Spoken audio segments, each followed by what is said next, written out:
দক্ষিণ দিনাজপুর জেলা প্রশাসন প্লাস্টিক দূষণ রোধ এবং পুনর্ব্যবহারে উৎসাহিত করতে অভিনব এক পদক্ষেপ নিয়েছে। জেলার বিভিন্ন ব্লকে স্থাপন করা হয়েছে রিভার্স ভেন্ডিং মেশিন বা আরভিএম। স্বচ্ছ ভারত মিশনের আওতায় এই উদ্যোগ রাজ্যে প্রথম বলে জানিয়েছেন জেলা প্রশাসনের আধিকারিকরা। প্রাথমিক পর্যায়ে বালুরঘাট, তপন, হিলি, কুশমন্ডি এবং গঙ্গারামপুর এই 5টি ব্লকে মোট 8টি মেশিন বসানো হয়েছে। ব্যবহৃত জলের বোতল, ঠান্ডা পানীয় কিংবা তেলের প্লাস্টিক বোতল ফেলে দেওয়া যাবে এই মেশিনে। বোতল ফেললে ব্যবহারকারীকে তার মোবাইল নম্বর দিতে বলা হবে। তারপর মেশিনের স্ক্রিনে ভেসে উঠবে স্থানীয় কিছু রেস্তোরাঁ, ডায়াগনস্টিক সেন্টার এবং শপিং মলের নাম। সেখান থেকে পছন্দের কোনো সংস্থাকে নির্বাচন করলে মোবাইলে আসে ডিসকাউন্ট কুপনের এসএমএস, যা সংশ্লিষ্ট এলাকায় ব্যবহার করা যাবে। তবে কেউ চাইলে বিনামূল্যেও বোতল দান করতে পারেন। সংগ্রহ করা প্লাস্টিক পুনর্ব্যবহার করে তৈরি করা হবে নতুন পণ্য, যা পরিবেশ দূষণ হ্রাসে সহায়ক হবে। জেলা প্রশাসনের তরফ থেকে জানানো হয়েছে, এই প্রকল্পের উদ্দেশ্য হল নাগরিকদের প্লাস্টিক বোতল রিসাইকেলে উৎসাহ দেওয়া এবং বেসরকারি সংস্থাগুলোকেও যুক্ত করা। প্রাথমিকভাবে 8টি মেশিন বসানো হয়েছে। ভবিষ্যতে আরও এরকম মেশিন বসানোর পরিকল্পনা রয়েছে। বালুরঘাটের পরিবেশপ্রেমী সংগঠনগুলি এই উদ্যোগকে স্বাগত জানিয়েছেন। যতটুকু আমরা জানি যে রাস্তাঘাটে যত প্লাস্টিক জাতীয় বোতল পড়ে থাকে, নোংরা হয়, যার জন্য মেশিনটা এখানে বসিয়েছে, যাতে এখানে সবাই ফেললে মেশিনটা প্লাস্টিকগুলো গুঁড়ো হয়ে নিতে হবে। সেই গুঁড়োটাও একটা কাজে লাগবে, রাস্তাঘাটের কাজে, এবং রাস্তাঘাটও পরিষ্কার থাকবে। তার জন্য প্রতিগ্রাম অঞ্চলের প্রধান এটা বসিয়েছে।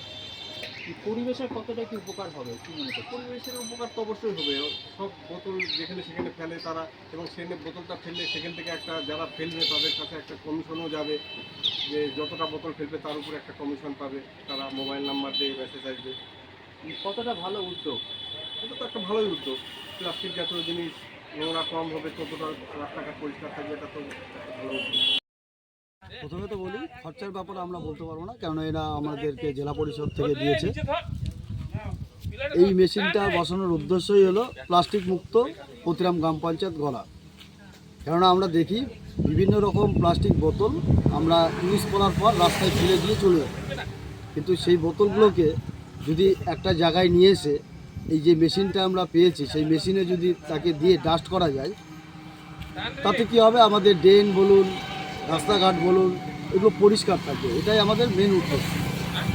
কতটা কি উপকারিতা মনে হয় পরিবেশের? অনেকটাই, বহু উপকার হবে এটা।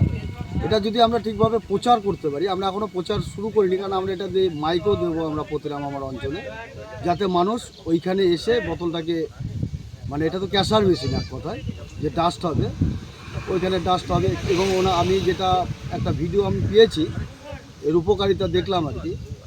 একটা পয়েন্ট ওনার মোবাইল যেই ফেলুক আর কি, মোবাইলে জেনারেট হবে, একটা পয়েন্ট বেরোবে, তাতে হয়তো আগামী দিনে ওদের যারা ফেলবে তাদের পক্ষেও লাভজনক একটা ব্যাপার আছে। হচ্ছে কি অ্যাপের মাধ্যমে কি সেটা হবে নাকি?